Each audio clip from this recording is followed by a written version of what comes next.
Hello everyone, my name is Yeşim Kazancı. I will present 4 chapters in this presentation, and these are prominent people, type of government, tourist attractions, and finally music and dance. The first prominent people of Cuba is Wilfredo Lam. Wilfredo Lam was born in Cuba, the son of a Chinese father and an Afro-Cuban mother of Spanish descent. He studied painting in Madrid before moving to Paris in 1938. He absorbed the tenets of Cubism as well as Surrealism. The second prominent people is Amelia Peláez del Casal. She was born in the second year of Cuba's final liberation war against Spain on January 5, 1896 in Cuba. In 1916, Peláez began to study painting at the San Alejandro School of Fine Arts. Her perspective as a woman gave her a special place in the world of the vanguardia because she was able to look at Cuban life and tradition from a different perspective. The next person is Victor Manuel Garcia Valdez. He was a Cuban painter. He was an early member of the vanguardia movement of artists who, beginning in the 1920s, combined European concept of modern art with native primitivism to create a distinctly Cuban aesthetic. The next person is politician Fidel Castro. Fidel Castro is a dynamic leader who has led Cuba through success and failures since 1959. Former Cuban leader Fidel Castro is in 2040's winner of China's Confucius Peace Prize, portrayed by organizers as an alternative to the Nobel Prize. José Martí was a writer and poet. He was born in Havana in 1853. He is called the Apostle of the Cuban Revolution. He showed a talent for writing and revolutionary politics at an early age.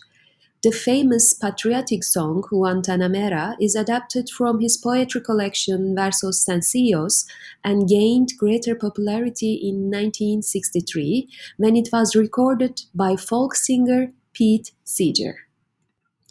The last prominent people is Andrés Arturo García Menéndez, also known as Andy Garcia. He was born in Cuba. When he was 2 years old, Fidel Castro came to power and the family fled to Miami Beach. He studied acting at Florida International University.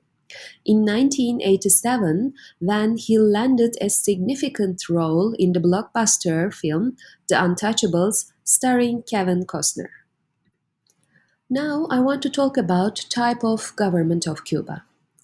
The government name is Republic of Cuba. The government type is communist.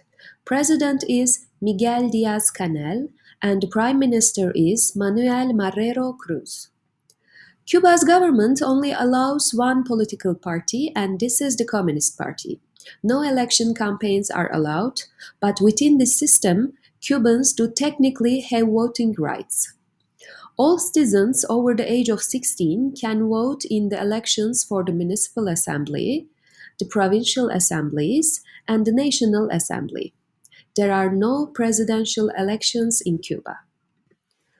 My third chapter is about tourist attractions, and let's start with Old Havana, also known as Habana Vieja. A UNESCO World Heritage Site is a well-preserved slice of Cuban history. Havana was founded in 1519 by the Spanish.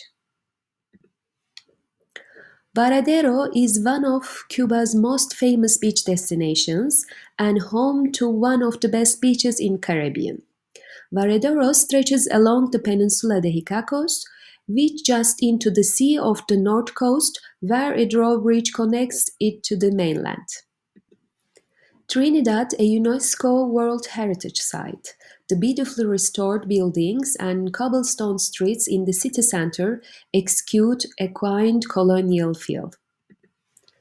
The next tourist attraction place is Parque Nacional Viñales, Valle de Viñales. This is a UNESCO World Heritage Site. The Parque Nacional Viñales is a beautiful verdant valley in the Sierra de los Órganos, north of Pinar del Río. The valley floors in the Parque Nacional Viñales are agricultural areas where tobacco, fruit, and vegetables are grown. Che Guevara Mausoleum, Santa Clara. Santa Clara, the famous site of the last guerrilla battle led by Che Guevara in 1958. Che's body was laid to the rest there, and his mausoleum and monument in the Memorial Comandante Ernesto Che Guevara. The last tourist attractions is Museo Nacional de Bellas Artes. Its vast and impressive collection of international and Cuban art. And my final chapter is music and dance, and let's start with danzón. It is the official music and dance of Cuba and dates to late 1800s. Danzón is not just an important root of music and dance in Cuban culture, it is an important basis for world music in general. Trova is an important part of the foundation of Cuban music and dates to 19th century. Perhaps the most famous type of trova music is Cuban bolero. Rumba represents Cuba's African influences and is one of Cuba's most celebrated forms of music and dance. The genre is energetic and soulful, using conga drums, claves, maracas, scrapers, and bells. And the last famous music and dance is mambo and cha-cha-cha. The word mambo means conversation with the gods in Kikongo, the language of Central African slaves who were brought to Cuba. Mambo is a music and dance genre developed in Cuba in the late 1930s, combining danzón with traditional African rhythms. Thank you.